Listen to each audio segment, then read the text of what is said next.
దేవునామానికి మహిమ కలుగునుగాక. హల్లెలూయా, హల్లెలూయా. చూడండి ప్రియమైన దేవుని బిడ్డలారా, ఈ గలతీయులకు రాసినటువంటి పత్రిక అపోస్తలుడైనటువంటి పౌలు క్రీస్తు శకం 48వ శతాబ్దంలో ఈ యొక్క గలతీయ పత్రిక రాయటం అనేది జరిగింది. అయితే ఈ యొక్క గలతీయులకు రాసినటువంటి ఈ పత్రికలో పౌలు గారు 2వ మిషనరీ యాత్రలో ఆయన ఈ గలతీ ప్రాంతాన్ని దర్శించినట్లుగా మనకు లేఖన ఆధారాలు తెలియపరుస్తూ ఉన్నాయి.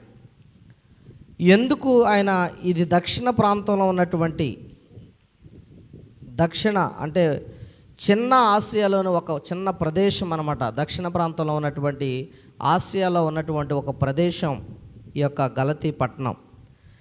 ఈ గలతీ పట్టణానికి అపోస్తలుడైన పౌలు దర్శించినప్పుడు ఆ గలతీ పట్టణంలో ఉన్నటువంటి ఆ యొక్క సువార్త భిన్నమైనటువంటి సువార్తగా ఉన్నట్లుగా గమనించి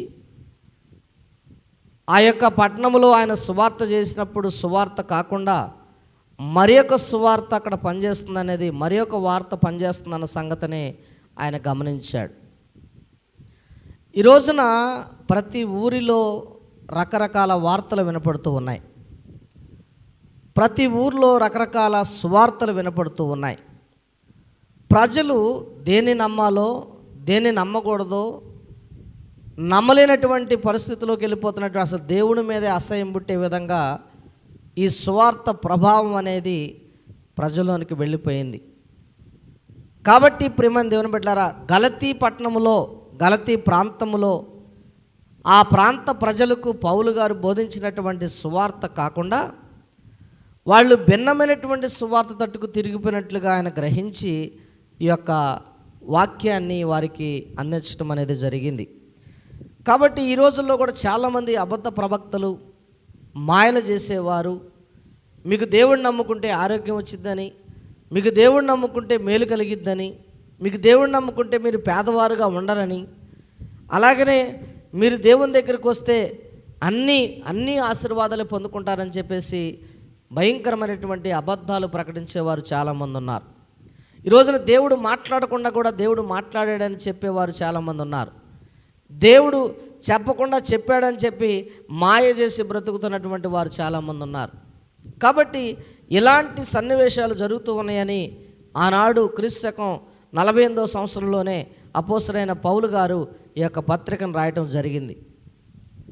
ఈ రోజుకి కూడా సంఘంలో అలాంటి వారు జొరబడుతూనే ఉన్నారు. అలాంటి పనులు జరుగుతూనే ఉన్నాయి. భిన్నమైనటువంటి సువార్తలు జరుగుతూనే ఉన్నాయి. భిన్నమైన సువార్తలు తిరిగిపోయి జనులు పాడైపోతున్నటువంటి సంగతులు కూడా మనం చూస్తూ ఉన్నాం. ఇక్కడ గలతీ పట్టణంలో జరిగినటువంటి మోసం ఏంటంటే, గలతీ పట్టణంలో జరిగినటువంటి ఆ భిన్నమైనటువంటి సువార్త ఏంటంటే, ప్రియమైన దేవుని బిడ్డలారా, ధర్మశాస్త్రమును పాటించమని, మోషే ధర్మశాస్త్రం ప్రకారంగా మనం ఉండాలి అని చెప్పి వారు ప్రకటిస్తూ అనేకుల్ని విభ్రాంతపరిచి అనేకుల్ని భిన్నమైనటువంటి సువార్త తట్టుకు తిప్పుతున్నటువంటి విధానాన్ని చూస్తూ ఉన్నాం. వాళ్ళు కూడా యేసు ప్రభువునే ప్రకటిస్తున్నారు, కానీ ధర్మశాస్త్రాన్ని పాటించాలని చెప్పేసి వాళ్ళు ప్రకటిస్తూ ఉన్నారు. ఈ రోజున యేసును ప్రకటించే వాళ్ళు చాలామంది ఉన్నారు. యేసును ప్రకటిస్తున్నారు, కానీ సువార్త విషయానికి వచ్చేసరికి వాళ్ళు భిన్నమైనటువంటి సువార్త భావాలు కలిగినటువంటి వారుగా ఉన్నారు.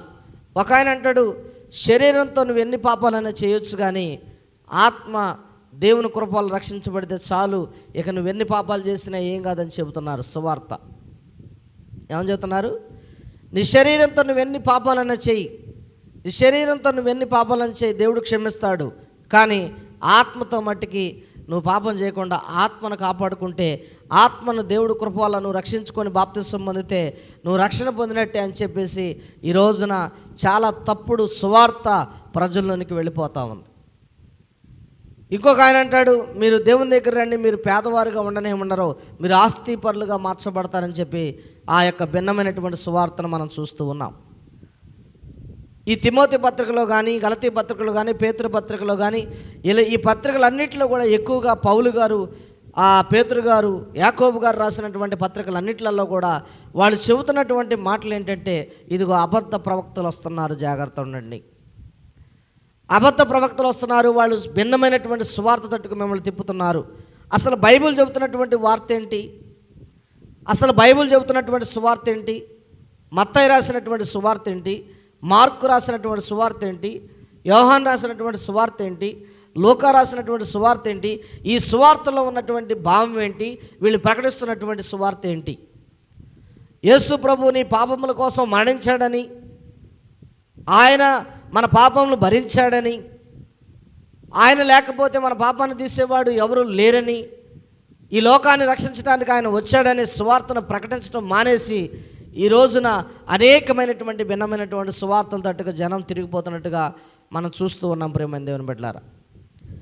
కాబట్టి క్రీస్తు విశ్వాసులు అని చెప్పుకుంటున్నారు కానీ దేవుని కృప మనల్ని రక్షించిందని చెబుతున్నారు కానీ ఇక్కడ ధర్మశాస్త్రాన్ని బట్టి రక్షణ పొందుకుంటున్నారు, ధర్మశాస్త్రాన్ని అనుసరించేవారుగా ఉంటున్నారు, ఇంకా సబ్బాతును ఆచరించేవారుగా ఉన్నారు, ఇంకా సబ్బాతును పాటించేవారుగా ఉన్నారు ప్రియమైన దేవుని బిడ్డలారా. కానీ యేసు ప్రభువు వారు చెబుతున్నారు, ఇదిగో ఆయన కృప మనల్ని రక్షించింది, కానీ మనం ఎలా ఉండాలంట? పరిశుద్ధమైన వారుగా, ఆయన పిల్లలుగా మంచిగా బ్రతకాలనేది ఆయన కోరుకుంటూ ఉన్నారు. కాబట్టి ఇక్కడ అదే సందర్భాన్ని మనం కొరింథీ పత్రికలో చూస్తే, కొరింథీ పత్రిక మరి 2వ కొరింథీలకు రాసినటువంటి పత్రిక, కొరింథీ రాసినటువంటి 2వ పత్రిక 11వ అధ్యాయంలో కూడా మనం చూస్తున్నాం కదా. ఆయన అంటున్నాడు, ఏలయనగా వచ్చినవాడు ఎవడైనను మేము ప్రకటింపని మరి ఒక యేసును ప్రకటించినను, లేక మీరు పొందని మరి ఒక ఆత్మను మీరు పొందినను, మీరు అంగీకరింపని మరి ఒక సువార్తను మీరు అంగీకరించను, మీరు వాని గూర్చి సహించడం యుక్తమే అని చెబుతున్నాడు. కాబట్టి ఇక్కడ పౌలు ప్రకటించినటువంటి సువార్త కాకుండా, పౌలు వాళ్ళు పొందుకున్నటువంటి ఆత్మను కాకుండా మరి ఒకటి ఏదైనా పొందుకున్నారంటే అది దేవుని పని కాదు, అది సాతాను పనే. అది దేవుని పని కాదు, అది సాతాను పనే. ఈ రోజున సంఘములు చాలామంది పాడైపోవడానికి గల కారణం, సంఘాల్లో దేవుని ఆత్మ నిలబడకుండా ఉండకపోవడానికి గల కారణం, సంఘాల్లో జనాలు తండోపతండాలుగా వెళ్ళడానికి గల కారణం ఏంటో తెలుసా ప్రియమైన దేవుని బిడ్డలారా? అక్కడ జరిగే మాయలను బట్టి, అక్కడ జరిగే మంత్రాలను బట్టి, అక్కడ జరిగే ఆ యొక్క అసహ్యమైనటువంటి కార్యాలను బట్టి జనాలు ఈ రోజున తండోపతండాలుగా వెళ్తూ ఉన్నారు. కానీ ఆత్మల రక్షణ, ఆత్మల భారం కలిగినటువంటి సంఘాలు చాలా తక్కువగా కనపడుతూ ఉన్నాయి. ఈ రోజున అలాంటి సంఘాల్లో జనం కనపడలేదు, అలాంటి సంఘాల్లో జనం కనపడలేదు. ఎందుకంటే అక్కడ సువార్త ప్రకటించబడిన దానికంటే భిన్నమైన సువార్త లేదు. ఈ రోజున చేయి చూసి చెప్పేవాళ్ళు ఉన్నారు, చేయి చూసి చెప్పేవాళ్ళు ఉన్నారు, సువార్తలో జాతకాలు చెప్పేవాళ్ళు ఉన్నారు, మాయలు చేసేవాళ్ళు ఉన్నారు, మంత్రాలు చేసేవాళ్ళు ఉన్నారు, ఏ విధంగా అయినా జనాల్ని ఆకట్టుకోవాలని చేసేవాళ్ళు చాలామంది సువార్తను ప్రకటిస్తున్నారు. కానీ అది భిన్నమైన సువార్త, అది దేవుని వార్త కాదు, అది భిన్నమైనటువంటి సువార్త అని దేవుని వాక్యం స్పష్టంగా మనతో మాట్లాడుతూ ఉంది. చూడండి, ఇక్కడ ఈ యేసు ప్రభు వారు 2వ రాకడ మన మధ్యలోనికి రాబోతూ ఉంది. యేసు ప్రభు వారు 2వ రాకడ మన మధ్యలోనికి రాబోతూ ఉంది కనుక మనందరం కూడా సిద్ధపడి ఉండాలి. మనందరం కూడా ఏం చేయాలి? సిద్ధపడి ఉండాలి, దేవుని కోసం సిద్ధపడి ఉండాలి. సువార్త ప్రకటించడం మనం చేయవలసిన పని. ఆయన అపోస్తలుడైన పౌలు అంటాడు, అయ్యో నేను సువార్త ప్రకటించిన ఎడల అది నాకు శ్రమ అని చెబుతున్నాడు. సువార్త అంటే ఏంటి? మంచి వార్త. ఆ మంచి వార్త అంటే ఏంటి ప్రియమైన దేవుని బిడ్డలారా? యేసు ప్రభు యొక్క జనన మరణ పునరుద్ధానాల గురించి చెప్పటమే. ఈ లోకంలో పవిత్రుడిగా పుట్టినటువంటి మానవుడు ఎవరు లేరు, ఆయనే యేసుక్రీస్తు వారని తెలియపరచడమే. ఈ రోజున మన కోసం మరణించినటువంటి మానవుడు ఎవరూ లేరు, ఆయన ప్రభు అయిన యేసుక్రీస్తు వారు మాత్రమే. మన కోసం తిరిగి లేచిన దేవుడు ఎవరు లేరు, ఆయనే ప్రభు అయిన యేసుక్రీస్తు మాత్రమే అని మనం యేసుక్రీస్తు వారి గురించి మనం ప్రకటించవలసినటువంటి వార్తను మాని, ఇదిగో నువ్వు రా అద్భుతాలు జరిగితే, ఇదిగో నువ్వు రా నీకు మేలు కలిగిద్ది, ఇదిగో నువ్వు రా నీకు అనేకమైన కార్యాలు జరుగుతాయి అని చెప్పేసి మనము అనేక మందిని చాలామంది మోసగిస్తున్నారు ప్రేమ దేవుని బిడ్డలారా. జనాలు కూడా ఈ లోక సంబంధమైన వాటి కోసమే, ఈ లోకంలో జరిగే వాటి కోసమే, ఆ మేలుల కోసమే, ఆ ఆశీర్వాదాల కోసమే, ఆ ఐశ్వర్యాల కోసమే పరిగెడుతూ ఉన్నారు. కానీ దేవుని వాక్యం చెబుతుంది, నువ్వు యేసును సొంత రక్షకుడిగా అంగీకరించావా? యేసును నువ్వు సొంత రక్షకుడిగా అంగీకరించావా? నువ్వు ఏ సువార్తను విన్నావు? ఏమి నీ నుండి దూరం అయిపోయింది? పాపం నీ నుండి దూరం అయిందా? సువార్త వినబట్టి శాపం నీ నుండి దూరం అయిపోయిందా? ఈ లోకంలో ఉన్న కార్యములు నీ నుండి దూరం అయిపోయాయా? దేవునికి దగ్గర అవ్వగలిగినటువంటి స్థితి నీకు ఏర్పడిందా? సాతాను అధికారం నుండి, సాతాను బంధకాల నుండి నువ్వు దూరం అయిపోయినటువంటి సంగతిని నువ్వు గ్రహించావా? మరి ఎందుకు ఇంకా నువ్వు దేవుని నమ్ముకోవటం? ఎందుకు ఇంకా దేవుని వెంబడించటం? దేవుని దగ్గరికి ఎందుకు వస్తున్నావు? అందుకని ఆయన వాక్యం ప్రకటిస్తూ ఉంది, మీరు దేవుని యొక్క బైబిల్ గ్రంథంలో ఉన్న సువార్తను నమ్మాలి. మనం ఏది నమ్మాలంట? బైబిల్ చెబుతున్న సువార్తను నమ్మాలి, అపోస్తులు చెప్పిన సువార్తను నమ్మాలి, యేసు ప్రభు వారు చెప్పిన మాటను నమ్మాలి, సువార్తలో చెప్పబడినటువంటి సంగతులు మనం నమ్మాలి. అంతేగాని అబద్ధ బోధకులు చెప్పే వార్తలు మనం వినకూడదు, అబద్ధ బోధకులు బోధించే బోధలు మనం నమ్మకూడదు. ఈ రోజున ఒక ఆయన అంటాడు, నువ్వు శరీరంతో ఏ పాపమైనా చెయ్యి, కానీ ఆత్మ సంతోషంగా ఉంటే చాలు, దేవుని రాజ్యానికి వెళ్ళిపోద్దని చెబుతున్నారు. నువ్వు రక్షించబడి ఉంటే చాలు, నువ్వు శరీరంతో ఏ పాపం చేసినా సరే వెళ్ళిపోతావని చెబుతున్నారు పరలోక రాజ్యానికి. ఎలా సాధ్యం? నీ దేహమే దేవుని ఆలయం అంటుంది దేవుని వాక్యం. నీ దేహమును కాపాడుకోమంటున్నాడు దేవుడు, నీ దేహమును శుద్ధిగా ఉంచుకోమంటున్నాడు. మరి అలా ఉంచుకోకుండా మనం పాడు చేసుకుంటే మన దేవుని రాజ్యాన్ని ఎలాగ చేరగలం? కాబట్టి అందుకని దేవుని వాక్యం స్పష్టంగా మాట్లాడుతూ ఉంది. ఈ వాక్యంలో చూడండి, కొరింథీ పత్రికలో కూడా ఎలాంటి సన్నివేశాలు ఏర్పడి కొరింథీ పట్టణంలో కూడా భిన్నమైనటువంటి సువార్త తట్టుకు వాళ్ళు తిరిగిపోతూ ఉంటే అపోస్తలుడైన పౌలు గారు బాధపడుతూ ఆయన చెబుతున్నాడు, నేను కాకుండా పైనుండి దేవదూతలు దిగి వచ్చినా సరే, నేనే వచ్చి చెప్పినా కూడా మీరు ఆ సువార్తను నమ్మొద్దని చెబుతూ ఉన్నాడు. ఈ రోజున చాలామంది భిన్నమైన సువార్తలను నమ్మి అనేక మంది మళ్ళీ బాప్తిసాలు పొందుకుంటున్నారు. భిన్నమైన సువార్తను నమ్మి ఈ రోజున వారి జీవితాలు పాడు చేసుకుంటున్నారు, శాపాలు తెచ్చుకుంటున్నారు, వారి జీవితాలు పాడు చేసుకుంటూ ఉన్నారు. ప్రియమైన దేవుని బిడ్డలారా, కాబట్టి దేవుని వాక్యం స్పష్టంగా చెబుతుంది, నువ్వు ఆయన సువార్తను నమ్మాలి, ఆయనను వెంబడించాలని దేవుని వాక్యం చెబుతూ ఉంది. యేసే క్రీస్తు అయి ఉన్నాడని, యేసే క్రీస్తు అయి ఉన్నాడని నమ్ము ప్రతివాడు, విశ్వసించు ప్రతివాడు ఏ శిక్షా విధికి లోనవడని, క్రీస్తు యేసునందున వారికి ఏ శిక్ష లేదని దేవుని వాక్యం స్పష్టంగా చెప్తా ఉంది. దీన్ని నమ్మకుండా మనం ఎలా పడితే అలాగా జీవించి నేను కూడా దేవుని నమ్ముకున్న వాడిని, నేను కూడా ప్రభు నమ్ముకున్న వాడిని అని చెప్పుకోవటం వల్ల ఏ ఉపయోగం లేదు ప్రియమైన దేవుని బిడ్డలారా. కాబట్టి బైబిల్ చెబుతున్న సువార్త ఏంటో తెలుసుకోవాలి. మనుషులు అనేక రకాల సంగతులు మనకి అనేక విధాలుగా చెప్తారు, కానీ అసలు బైబిల్ చెబుతున్నటువంటి సువార్త ఏంటో మనం దాన్ని గ్రహించి మనం దాన్ని నమ్మాలి ప్రియమైన దేవుని బిడ్డలారా. అందుకనే శుభవార్త అంటే అది మంచి వార్త, నిన్ను పాడు చేసేది కాదని అర్థం. కానీ ఈ రోజున భిన్నమైన వార్త వచ్చి చూడండి, నకిలీ బంగారం ఉంది, ఒరిజినల్ బంగారం ఉంది. ఒరిజినల్ బంగారం ఏం చేసిద్ది? మెరిసిద్దా? నకిలీ బంగారం తలతల మెరిసిద్ది, దానివైపు మన మనసు లాగిద్ది. ఈ రోజున జనాల పరిస్థితి కూడా అంతే, నకిలీ పరిస్థితుల వైపు ఎక్కువగా వారి మనసు లాగుతూ ఉంది. నకిలీగా ఉన్నటువంటి వారి వైపు ఎక్కువగా వారి మనసు లాగుతూ ఉంది. మరి ఒరిజినల్గా ఉన్నటువంటి వారి వైపు దేవుని మనసు లాగట్లేదు. ఎందుకంటే అక్కడికి వెళ్తే దేవుని వాక్యం గద్దిస్తుంది, అక్కడికి వెళ్తే దేవుని వాక్యం సరిచేస్తుంది, అక్కడికి వెళ్తే దేవుని వాక్యం ఇలా ఉండొద్దు, ఇలా ఉండమని చెబుతుంది. అవన్నీ నచ్చట్ల జనానికి ఈ రోజున, అవన్నీ నచ్చట్ల ప్రియమైన దేవుని బిడ్డలారా. మరి ఏమి నచ్చుతుందంటే నకిలీ బంగారం నచ్చుతుంది. ఎందుకంటే నకిలీగా ఉండటం నచ్చింది జనాలకి. ఎందుకంటే అప్పటికప్పుడు వెళ్ళటం, మోసగించటం, మాట్లాడటం, తీయని మాటలు మాట్లాడటం, గద్దించిన ఉలుకు పలుకు లేకుండా జీవించటం, వాత వేయబడినటువంటి మనస్సాక్షి కలిగినటువంటి జీవితాలు జీవిస్తూ ఉన్నారు ఈ రోజున. కాబట్టి దేవుని వాక్యం స్పష్టంగా చెబుతుంది, ఎక్కడ గద్దింపు లేదో అక్కడ వాళ్ళు దారి తొలగి తిరిగిపోతారని చెబుతుంది దేవుని వాక్యం. కాబట్టి ప్రియమైన దేవుని బిడ్డ, సువార్త అనేది మనం బైబిల్ సువార్తను నమ్మాలి. కానీ ఈ లోకంలో మనుషులు భిన్నమైనటువంటి మాటలు, వారి తేనెలకే మాటలు చెబుతూ ఉంటారు. కాబట్టి చూడండి, బంగారాన్ని కొలువులు వేసి మనం కాల్చినప్పుడే అది సువర్ణంగా మార్చబడుద్ది. అలాగనే మనం కూడా దేవుని వాక్యాన్ని వింటూ దేవుని వాక్యాన్ని, బైబిల్ గ్రంథాన్ని ధ్యానిస్తూ ప్రార్థన చేస్తూ ఉంటే పరిశుద్ధాత్మ దేవుడు మనల్ని కూడా అలాంటి కొలుముల నుండి కాల్చి సువర్ణంగా మనల్ని అందమైనటువంటి డిజైన్గా మార్చగలడు. లేకపోతే మార్చలేడు ప్రియమైన దేవుని బిడ్డలారా.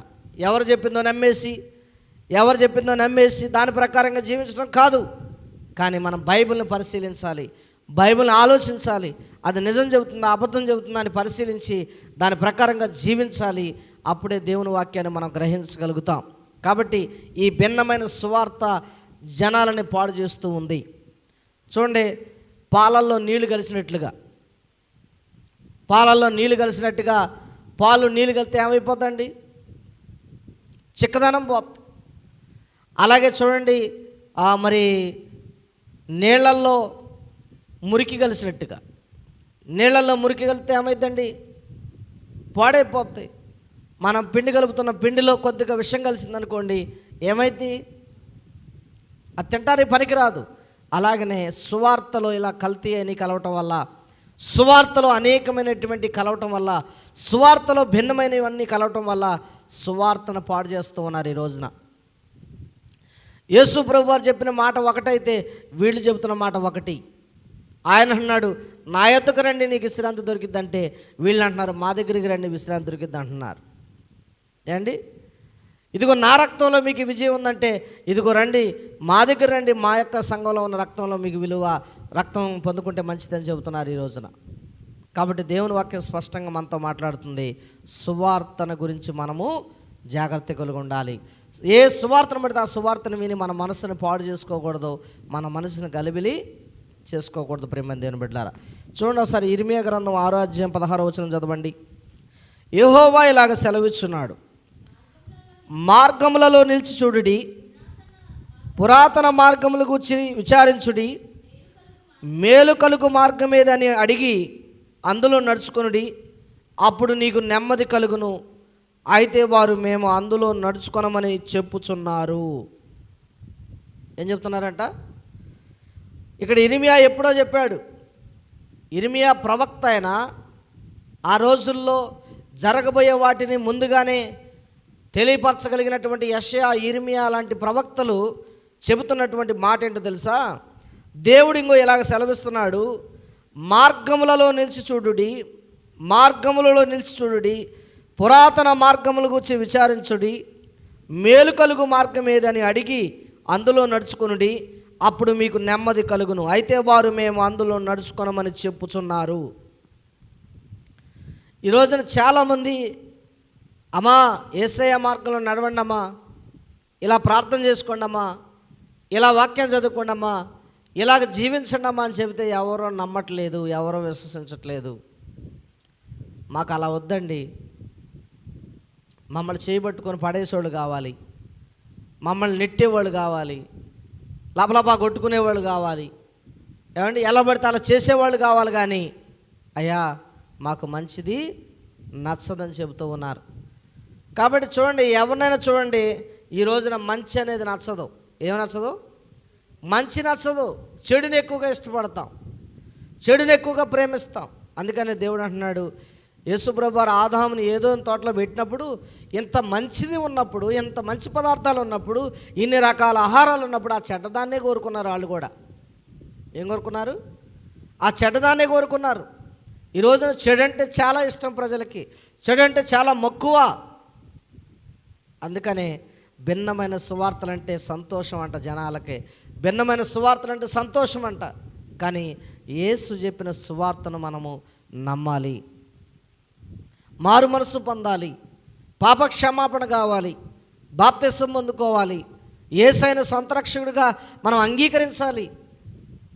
అదే నిజమైనటువంటి సువార్త. ప్రియమైన దేవుని బిడ్డలారా, ఈరోజు నమ్మామంటూ అనేక మంది మోసగించబడుతూ ఉన్నారు.